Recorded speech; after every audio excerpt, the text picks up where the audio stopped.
నమస్తే డాక్టర్ గారు, urinary incontinence అంటే ఏమిటి? యూరిన్ లీక్ మనకు చాలా కామన్ ప్రాబ్లం అండి. యూరిన్ వచ్చేటప్పుడు మనం కంట్రోల్ చేసుకోగలుగుతాము. మనకు యూరిన్ వచ్చినప్పుడు ఆ sense of urge, sense of feeling urine వస్తుంది అని చెప్పేసి మనకు ఒక థాట్ ప్రాసెస్ ఉంటుంది.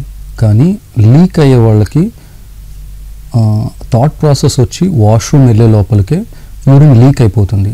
దట్స్ కాల్డ్, దాన్ని యూరినరీ ఇన్కాంటినెన్స్ అని మెడికల్ టర్మ్స్లో అంటారు. యూరిన్ లీక్ అని మనకు లేమన్ టర్మ్స్లో మనం అనుకోవచ్చు.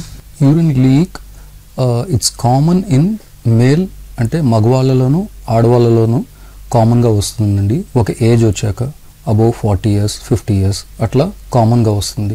కానీ ఉమెన్లో ప్రెగ్నెన్సీ తర్వాత కూడా లీక్ కామన్గా ప్రజెంట్ అవుతుంది. యూజువల్గా యూరిన్ అనేది మన కిడ్నీ ద్వారా ప్రొడక్షన్ జరుగుతుంది.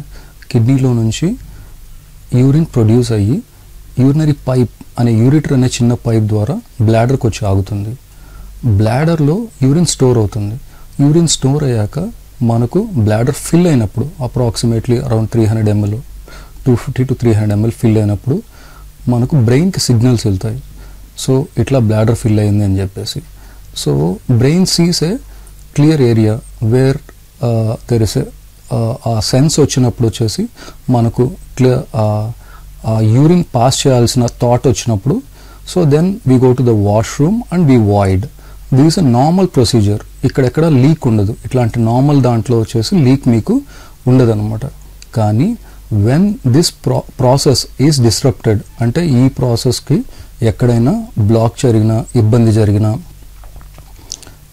దానివల్ల మాత్రం యూరిన్ లీక్ అవుతుంది. ఎట్లాగనంటే నర్వస్ సిస్టమ్ డ్యామేజ్ జరిగినా కానీ, బ్లాడర్ ఫంక్షన్ డ్యామేజ్ జరిగినా కానీ, పెల్విక్ ఫ్లోర్ మజిల్స్ డ్యామేజ్ జరిగినా కానీ, ప్రాస్టేట్ కారణంగా కానీ ఇట్లాగా యూరిన్ లీక్ అవుతుందన్నమాట.